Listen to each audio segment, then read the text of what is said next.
What's up, you guys? So the first thing I'm going to do is moisturize her hair by spraying it with water. And then I'm going to lock in that moisture by sealing it with oil. I'm using my own products, which are the Massage Me In oil and the I Wanna Grow hair grease. If you would like to purchase your own, you can check them out at tdaysart.com. So as you guys can see, she has a cut in the back. And the reason for that is because she decides that she wants to flat iron her hair and all this extra stuff. So she suffered from a little bit of heat damage. So she decided to start all over, shave off her back, and cut off some of her ends. So her hair is much shorter now. But the good thing is, now she's more focused on her hair health versus it just being a cute style. So I'm excited to see what she's going to do with that. So I'll just be keeping an eye on her growth process from a distance.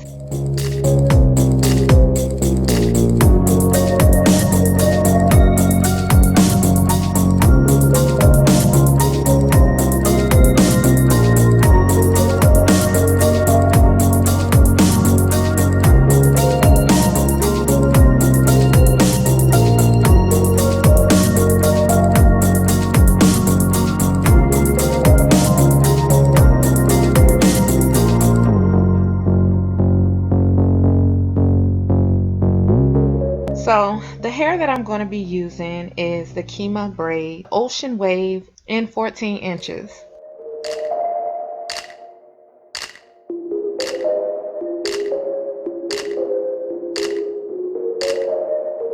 Oh, let me show you guys my latch hook / crochet needle. You can buy one of these on my website. My girls handmade them themselves, so the profit that is made from these go to their allowance. Go ahead and check them out. I think they're really cute.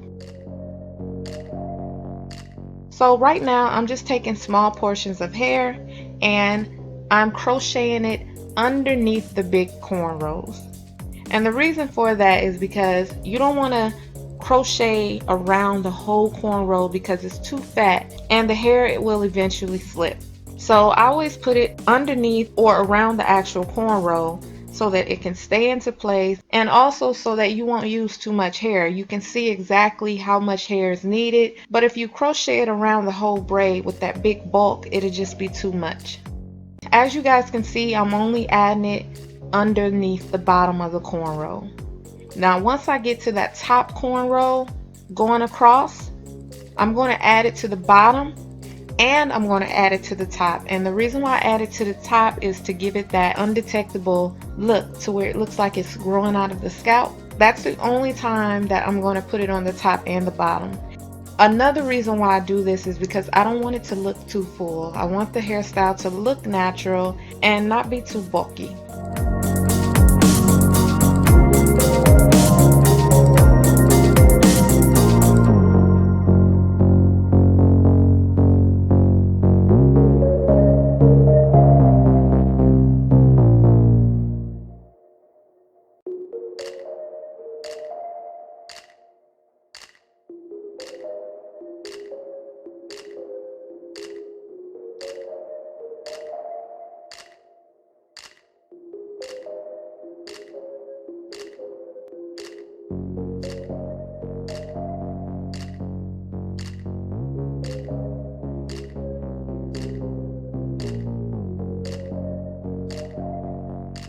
Once I've completed the back half of her head, then I will take the top half and I will slick it into a ponytail.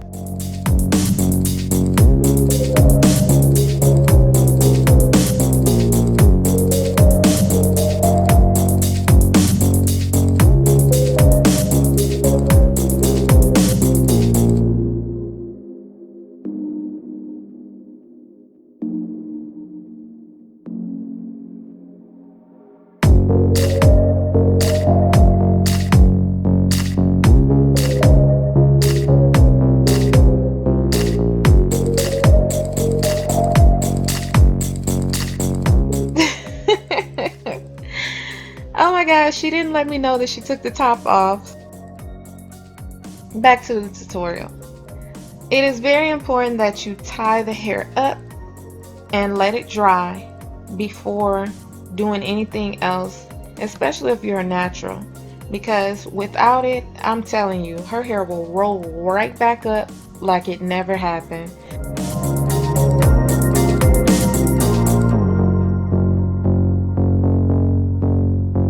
Once the ponytail is dry, I will take another pack of hair, wrap a rubber band around it, and then I will wrap the rubber band around her ponytail. And then once I'm done wrapping the ponytail, then you will fix it the way that you can to hide the ball. Then you will take the smaller portion and wrap it around the other portions. You can use open bobby pins to hold it into place, or you can go the longer and more secure route and just crochet the hair into the ball. And I have another video, I will link that video below, where I'm showing a tutorial of me doing that. Thank you guys so much for watching, and do not forget to hit that thumbs up button.